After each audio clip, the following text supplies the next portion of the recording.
రేపు కార్యక్రమాలలో లక్ష్మీనారాయణ గారు కానీ ఇంకా ఎవరు నిన్న మీటింగ్ రాలేని వాళ్ళు జిల్లాలో లేని వాళ్ళు వాళ్ళందరూ కూడా కార్యక్రమాలలో పాల్గొనాలని మేము నిన్న డిసైడ్ చేసుకున్నాం. పాదయాత్ర అయితే పాదయాత్ర, సైకిల్ యాత్ర అయితే సైకిల్ యాత్ర. నిన్న ఒక జోక్ కూడా వేసుకున్నాము, తెలుగుదేశంకి వెళ్ళి బాగా వచ్చారు, సైకిల్ యాత్ర అలవాటు ఉంటే దానికి పువ్వు మాత్రం పెట్టాలని.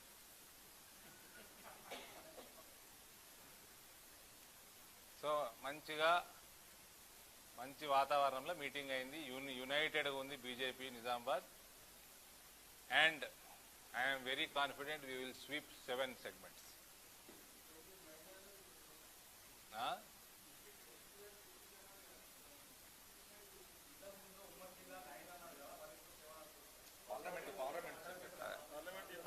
నేను ఇంతకుముందు అన్నది నాకు గుర్తున్నది, పార్లమెంట్ 7తో పాటు ఉమ్మడి జిల్లాలో 9 అన్నా, అంటే 11 సీట్లు అన్నా. ఫస్ట్ అయితే నా పార్లమెంట్ నేను చూసుకోవాలి కదా.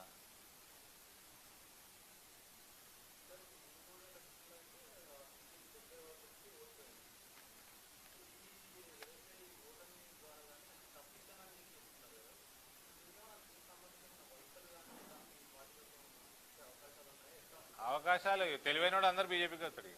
ఇక తెలివిలేని సంగతి నాకు తెలియదు. కాంగ్రెస్లో ఉన్న తెలివైనోడు, రాజకీయ అవగాహన ఉన్నోడు అందరూ బీజేపీకే వస్తారు. ఇక దాంట్లో ఏమున్నది చెప్తున్నా కదా, తెలివి తక్కువడు ఎట్లా ఆలోచిస్తాడో నేను చెప్పలేను.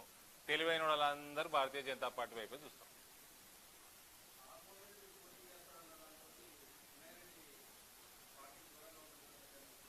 అయ్యో పాపం, ఆయన మొన్ననే ఇచ్చాడు కదనే, మొన్న స్టేట్మెంట్ ఇచ్చాడు కదా, టికెట్ నాకు రావాలని కోరుకుంటా, నాకు రాని పక్షంలో వేరే వాళ్ళకి వస్తే పార్టీకి పనిచేస్తా అని అంత కుల్లా స్టేట్మెంట్ ఇచ్చాడు.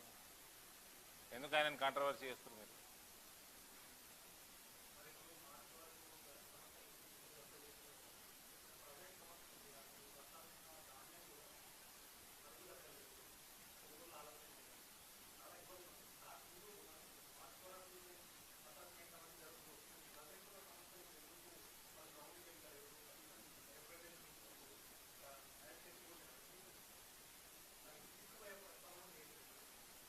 మాకు ఇప్పటిదాకా ఎక్కువ శాతం తరుగు తీస్తున్నట్టు మాకు సమాచారం రాలే.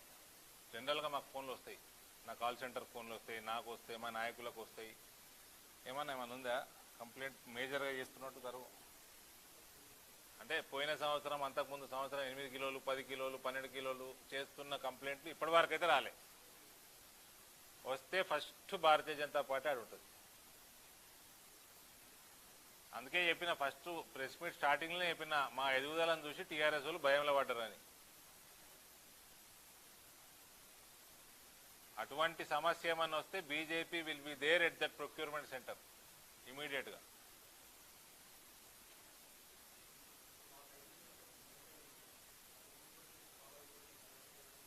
మీ దృష్టిలో పెద్ద ఎత్తున తరుగు చేస్తుంటే కూడా దయచేసి తెలియజేయండి ఇన్ఫార్మల్గా. లేటే మరి, అందుకే మేము ఫస్ట్ మాట్లాడినాం కదా, ఫాస్ట్గా చేయాలి, పేమెంట్లు కూడా తొందర ఇవ్వాలి అని ఫస్ట్ అదే డిమాండ్ చేయడం జరిగింది. గన్నీ బ్యాగులు కూడా తక్కువనే ఉన్నాయి. సో అందుకనే నేను ఫస్ట్ మీకు ఏం చెప్పినా, ఈ ప్రెస్ మీట్లో రాజకీయం చేయదలుచుకోలేదు. నేను వాళ్ళ పరిస్థితి చెప్పిన, ఎన్ని టన్నులు రావాలి, ఎన్ని టన్నులు వచ్చినాయి, ఎన్నిటికి పైసలు ఇచ్చిండ్రు, వేగవంతం చేయాలి, తరుగు తీయొద్దు అని ఫస్ట్ రిక్వెస్ట్ చేస్తూ డిమాండ్ చేసిన. మేము రాజకీయాలు మాట్లాడలే, చూస్తాం 3-4 రోజులు చూస్తాము, ఇంప్రూవ్మెంట్ ఉందా సరే, లేకపోతే ఇక మేము కూడా ప్రొక్యూర్మెంట్ సెంటర్లు తిరుగుడు మొదలవుతుంది.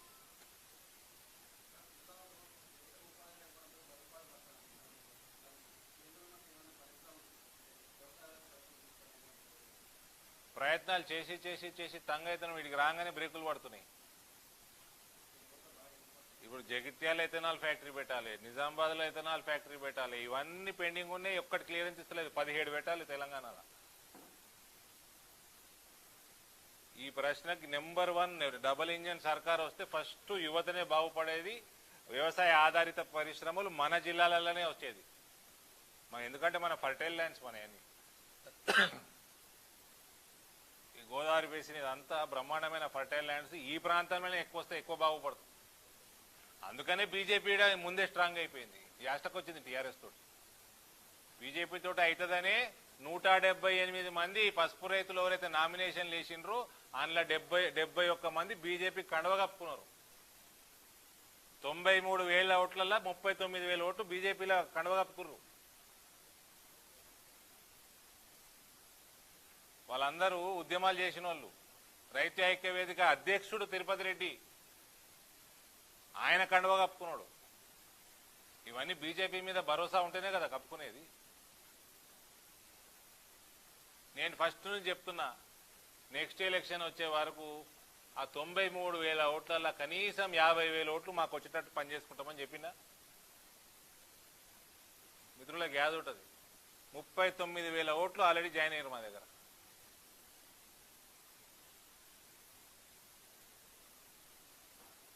దట్ ఈస్ మోడీ సర్కార్.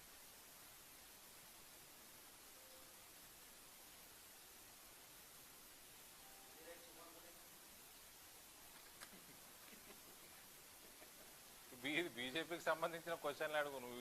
మేము ఈడీ ఆఫీసర్లమా? నీకే తెలియాలి, మాకైతే ఏం తెలియదు. ఎవరి పని వాళ్ళు చేసుకుంటున్నారు. అంటే మంత్రులందరూ మునుగోడ్లు ఉన్నారని ఆగిర్రేమో.